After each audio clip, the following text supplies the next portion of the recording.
Hello students, how are you all. I hope कि आप सभी बहुत अच्छे होंगे और आप सभी ने जो पिछला चैप्टर वो अच्छे से रीड किया होगा और उसके एक्सरसाइज को कंप्लीट किया होगा। So now let's move into the new and fresh unit, that is unit 6, and the unit 6 name is our earth. The chapter is chapter number 10 and the chapter name is air. तो हम इस chapter में air के बारे में पढ़ेंगे in detail, but before going into the chapter there are some chapter objectives. First one, what does air contain. Next one, we need fresh air. Next one, properties of air. Next one, speed of moving air. Air is present everywhere. We cannot see or touch air, but we can feel it when it moves. All living things need air to breathe. There can be no life on the earth without air. अब air जो है वो हर जगह present है। हम उसे देख तो नहीं सकते, पर हम उसे फील कर सकते हैं, टच भी नहीं कर सकते, फील कर सकते हैं। ठीक है, हम सभी जो है हवा की मदद से क्या कर पाते हैं, सांस ले पाते हैं, जिंदा है। ओके, सो अगर हवा ही नहीं होगी तो लाइफ भी एग्जिस्ट नहीं करेगी अर्थ में। Okay, so here students, now the first topic is, what does air contain? Air contains water vapor. At home we have seen many times that our mother boils water on the gas stove. If it is kept boiling for a long time, no water will remain in the pan. All the water from the pan will go into the air. Heat changes water into a gas called water vapor. This gas mixes in the air and we cannot see it. Air always has some water vapor in it. अब यहाँ पर आपको बताया गया है कि जो air है वो क्या कंटेन करता है, वाटर वेपर कंटेन करता है। घर में जब आपकी मम्मी पानी को बॉईल करती है, जैसे आप यहाँ पर भी देख सकते हो, जब पानी बॉईल होता है तो उस समय क्या होता है कि all the water from the pan जो है वो हवा में चले जाता है। ठीक है, क्योंकि ये जो हीट है, गर्म जो होता है, ठीक है, वो क्या कर देता है, चेंज कर देता है पानी को किसके फॉर्म में, गैशियस फॉर्म में, जिसे हम क्या बोलते हैं, वाटर वेपर बोलते हैं।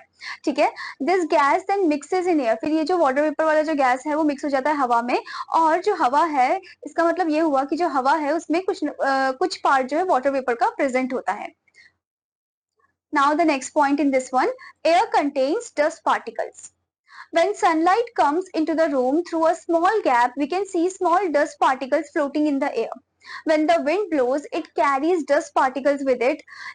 Even when we sweep our houses, even when we sweep our houses or roads, the dust particles mix with the air. अब यहाँ पर आपको बताया गया है कि जब सनलाइट आती है रूम में, एंटर करती है, जैसे आप इस इमेज में भी देख सकते हो, ठीक है, एक स्मॉल गैप से, तो आप देख सकते हो कि आपको छोटे छोटे से डस्ट पार्टिकल दिखेंगे, ठीक है, जो कि फ्लोट हो रहे होते हैं किसमें, हवा में। ऐसे ही जब विंड ब्लो होती है, हवा चलती है, तो उस समय भी वो अपने साथ डस्ट पार्टिकल को कैरी करती है। ठीक है, क्योंकि एयर में सब कुछ प्रेजेंट होता है तो डस्ट पार्टिकल भी प्रेजेंट होता है। इवन जब आपकी मम्मी झाड़ू लगाती है, ठीक है, घर साफ करते हैं या रोड में भी झाड़ू लग रहा होता है, तो आप देखते हो कि वहां पर भी डस्ट पार्टिकल्स उड़ रहे होते हैं हवा के साथ। ठीक है, वो मिक्स होते हैं किसके साथ, हवा के साथ। Now the next point, air contains smoke. The smoke from vehicles, factories, home, etc. goes up into the air and mixes with it. It makes the air impure and poisonous. Smoking is not only a bad habit, it also pollutes the air. अब जो smoke किससे आता है, जो धुआं vehicle से आता है, फैक्ट्री से, इंडस्ट्रीज से आता है, घरों से आता है, ठीक है, वो भी किसके साथ मिक्स हो जाता है, हवा के साथ मिक्स हो जाता है। ठीक है, और वो हवा को और भी ज्यादा इम्प्योर और पॉइजनस बना देता है, मतलब कि एक तरीके से पोल्यूट कर देता है। ओके, सो स्टूडेंट्स, जो पर्सन स्मोक करते हैं उनकी हेल्थ पे तो इफेक्ट करता ही करता है, पर साथ में जो अदर जो मेंबर्स है फैमिली के, उनकी हेल्थ पे भी वो इफेक्ट करता है। ओके, एंड जो स्मोकिंग है, जो स्मोक निकलता है किससे, इंडस्ट्री से निकलता है, ठीक है, वो क्या करता है, हवा को एकदम पोल्यूट कर देता है, यानी कि वो प्रदूषित कर देता है। Okay, now the next point in this one is, air has germs. When a sick person cough or sneezes, germs from the cough mix with the air. These germs can enter our body through air and make us sick. Thus, we should always use a handkerchief when we cough or sneeze. Garbage and open gutters produce foul gases and germs. They also make the air impure and unhealthy. तो यहाँ पर आपको बताया गया कि जब बीमार आदमी कफ करता है या स्नीज करता है, तो उसमें भी क्या होता है कि जो जर्म्स है वो मिक्स हो जाते हैं किसके साथ, हवा के साथ। फिर वो जर्म्स किस पे पहुंच जाते हैं, एक हेल्दी पर्सन पे पहुंच जाता है, और वो हेल्दी पर्सन जो है वो भी बीमार होने लग जाता है। ठीक, तो बच्चों, जब भी आपको कफ होता है या स्नीज होता है, तो उस समय आपको हैंडकरचीफ यूज करना चाहिए। ठीक है। गार्बेज एंड ओपन गटर्स, जो गार्बेज और ओपन गटर्स है वो भी क्या प्रोड्यूस करते हैं, फॉल गैस प्रोड्यूस करते हैं और जर्म्स प्रोड्यूस करते हैं। ओके, और वो अगर हवा में मिक्स हो गए तो जो पर्सन उस लोकेलिटी में रहता है वो क्या हो जाएगा, बीमार हो जाएगा। ठीक है, सो वो हवा को एक तरीके से इम्प्योर बनाते हैं और अनहेल्दी बनाते हैं। Okay students, now before moving further there is the point, boost your mind. Smoke, dust, and germs make the air impure. If impure air is not good for health, germs in the air may cause diseases. जो smoke, dust and germs है वो हवा को एकदम impure बना देते हैं, और जो इम्प्योर एयर होती है, जो इम्प्योर हवा होती है, वो हमारी हेल्थ के लिए अच्छी नहीं होती है। Okay, germs in the air जो है वो क्या करती है, डिजीजेस कॉज करती है। Okay students, now let's move into the next topic.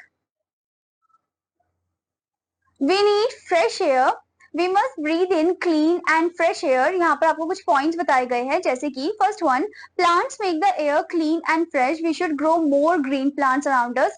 हमें अपने आसपास बहुत सारे ग्रीन प्लांट्स को ग्रो करना चाहिए, क्योंकि जो प्लांट्स है वो हवा को कैसे बनाते हैं, साफ बनाते हैं और फ्रेश बनाते हैं।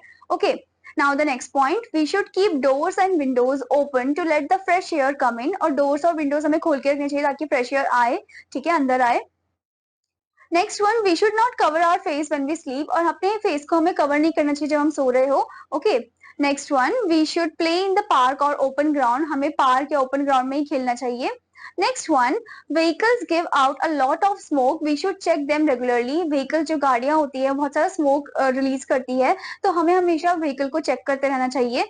Okay, next one, houses and factories should have tall chimneys, then the smoke will go up. और हाउस एंड फैक्ट्रीज की जो चिमनी है बहुत ज्यादा लंबी होनी चाहिए ताकि स्मोक जो है ऊपर की तरफ जाए। Okay, now students, the next point is properties of air. In this the sub point is, air takes up space. Air can be filled in football, tires, pillows and swimming tubes. अब यहाँ पर आपको बताया गया है कि जो हवा है वो किन किन चीजों में भरी हुई होती है, फुटबॉल में भरी होती है, टायर में, पिलोज में भरी होती है, स्विमिंग ट्यूब में भरी होती है। ओके, तो इसका मतलब ये हुआ कि जो हवा है वो स्पेस लेती है। ओके, आपने देखा होगा जब आप बलून को फुलाते हो तो उस समय क्या होता है, जो हवा है वो स्पेस ले लेती है उस बलून का। ओके, और अगर आप हवा निकाल दोगे तो बलून की जो शेप थी वो एकदम वैसी ही हो जाएगी नॉर्मल फॉर्म में। ठीक है, तो यहाँ से हमें पता चलता है कि जो एयर है वो स्पेस टेकअप करती है। Now before moving further students, there is an activity work. So ये एक्टिविटी वर्क आपको खुद ही परफॉर्म करना है, but under the supervision of your elder, okay, of your parents. Now the next point in this one is, air has weight. Take a balance, put an empty balloon on one pan and a balloon filled with air on the other.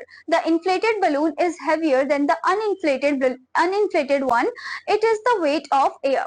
आपको दो balloon लेने हैं, आपको एक balance pin लेना है। ठीक है, आपको एक बलून को फुलाना है, एक बलून को ऐसे ही रहने देना है। जिस बलून को आप फुलाओगे आप देखोगे जिसको आपने इन्फ्लेट किया है उसका वेट हैवी होगा as compare to the uninflated one. Okay, तो इससे हमें ये पता चलता है कि जो एयर है, जो हवा है, उसका वेट होता है। Okay, now the next point is, air helps in burning. A candle continues to burn when kept on a table as long as it gets air. When candle is covered with a glass, it blows out. This is because of absence of air inside the glass. अब जब हम candle को burn करते हैं तो जब तक हवा है तब तक वो कैंडल चलती रहेगी। ठीक है, अगर हमने कैंडल के ऊपर एक ग्लास रख दिया, ट्रांसपेरेंट ग्लास रख दिया, ठीक है, और फिर क्या होगा कि हमने एक तरीके से हवा को कट कर दिया, ठीक है, उस कैंडल तक पहुंचने के लिए। अब क्या होगा, वो कैंडल बुझ जाएगी। ठीक है, वो लंबे समय तक वो जली नहीं रहेगी। ओके स्टूडेंट्स, तो इसका मतलब ये हुआ कि जो हवा है वो मदद करती है बर्निंग में। Now the next topic in this one is speed of moving air. Air moves at different speeds. When air moves gently, it is called breeze. जब हवा एकदम gently आराम से move करती है तो उसे हम breeze बोलते हैं। A fan moving at a low speed gives a gentle breeze. एक fan जो एकदम low speed में चल रहा होता है वो हमें gentle breeze देता है। Next one, when air moves fast, it is called wind. और जब हवा एकदम fast चलती है तो उसे wind बोलते हैं। A wind makes dust, bits of paper and dry leaves fly. और जो wind है वो अपने साथ किन किन चीजों को उड़ा लेकर चलती है, जैसे कि डस्ट हो गया, बिट्स ऑफ पेपर हो गए, ड्राई लीव्स हो गए। ठीक है, now the next one, a very strong wind is called a storm. और जो वेरी स्ट्रॉन्ग विंड होता है उसे हम स्टॉर्म बोलते हैं, तूफान बोलते हैं। A storm can uproot trees and damage buildings. Storms at sea can sink ships. तो यहाँ पर आपको बताया गया है कि जो बहुत स्ट्रॉन्ग विंड होती है उसे हम क्या बोलते हैं, तूफान बोलते हैं। और जो तूफान है वो ट्रीज को भी अपने साथ लेकर चली जाती है, ठीक है, वो बिल्डिंग्स को डैमेज कर देती है, और इवन जो शिप होती है उनको भी सिंक कर देती है, डुबा देती है। ओके, नाउ स्टूडेंट्स, यहाँ पर आपको वर्ड बैंक दिया गया है, आपको ये वर्ड्स को अच्छे से पढ़ना है, इनके मीनिंग्स को भी अच्छे से याद करना है। Now let's move into the summary point, main points. So the point So the point number one is, we cannot see or touch air, but we can feel it when it moves. Next one, heat changes water into a gas called water vapor. Next one, air contains dust particles. And the next one, smoking is not only a bad habit, it also pollutes the air. Next one, garbage and open gutters produce fall gases and germs in the air. Next one, we must breathe in clean and fresh air. Next one, when air moves gently, it is called breeze. Next one, when air moves fast, it is called wind. Next one, a very strong wind is called a storm. I hope student that you understood this chapter. और आपका homework है कि आपको इस chapter को एक बार फिर से अच्छे से रीड करना है, उसके एक्सरसाइजेस को कंप्लीट करना है. Now I will meet you in another class. Till then students, bye bye.